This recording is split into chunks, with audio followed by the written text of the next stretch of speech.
Hi, welcome back, part 2.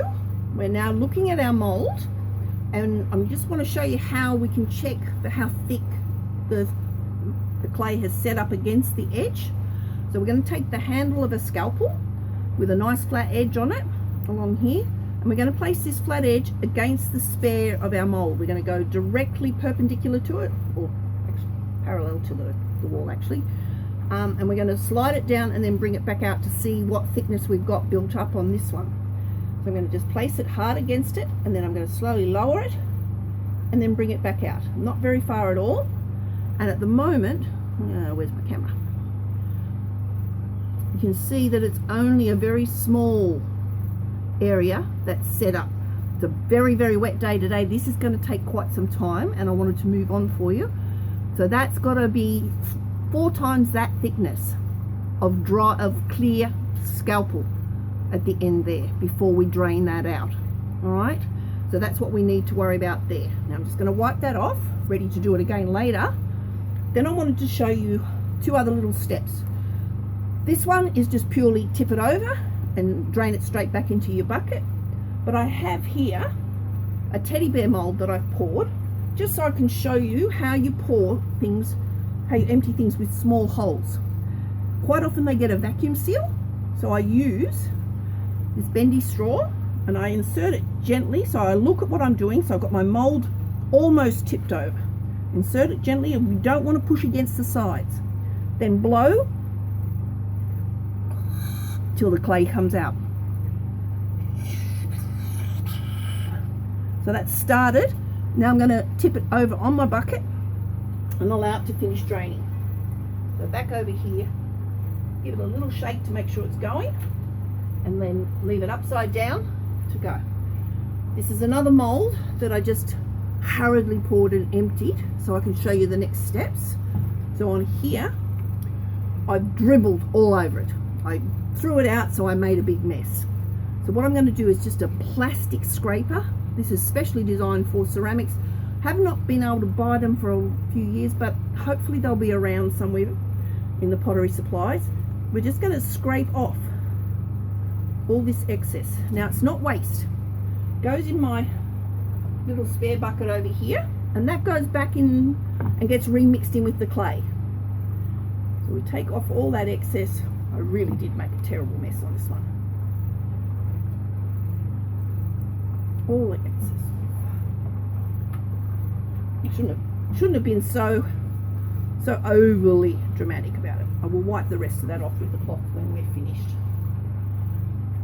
So the next place we have to look is around this edge, and in bumping it with my spatula, I've already started to make it release here. We're not going to open this mold until all of those edges of that opening are pulling back away from the opening. All right, so we want them to be shrinking in. The clay will shrink in and release itself from the mold. We try and open it too soon, we'll just tear it apart, and then we've got all this glug in there that we've got to clean out.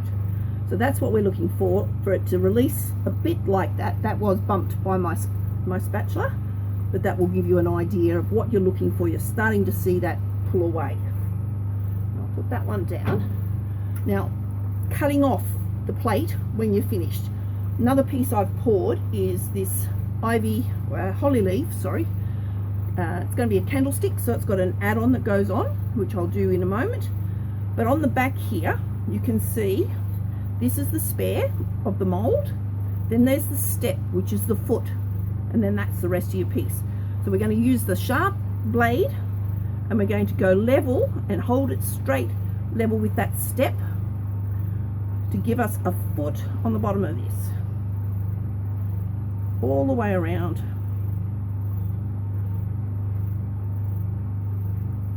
Take that again, it's not wasted. Unless it's got contaminated dirt and stuff in it, you can reuse all of it. I came up a little bit high here, so I can come back and I can trim that. This piece is now at the leather hard stage. Now with this weather, this piece has actually been in a mold for 3 days and it's still leather hard. It's quite firm for me to handle. It's not going to squish. I'm going to break it very easily if I do too much. At this stage, it's always nice just to tidy up your edges. So just go along with your knife, bring it round, and then set it aside to dry. That's ready now to stand on its foot. So it has a nice little foot that is there ready for working on. Right, this is the rest of the candlestick piece that needs to be added on. So I actually have to cut a hole in the top of this to put the candle in. So you just cut out. These kinds of molds usually have markings, which I'm following, which gives you a standard 8-inch candle size hole. So it goes into there. That one we can adjust it to fit the candle. Now to get this to fit onto here, I'm going to use the clay out of this plate because I know we're going to have excess. So we're going to put clay, it's just gone on here where it shouldn't be, all around that surface and all around the joining point.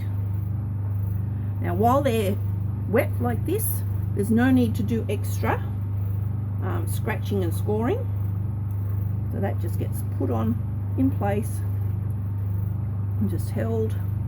Then I'll grab a little brush, take a little more clay, so you can see there's, just because of the twist in that shape of the handle, just needs a little smoothing out.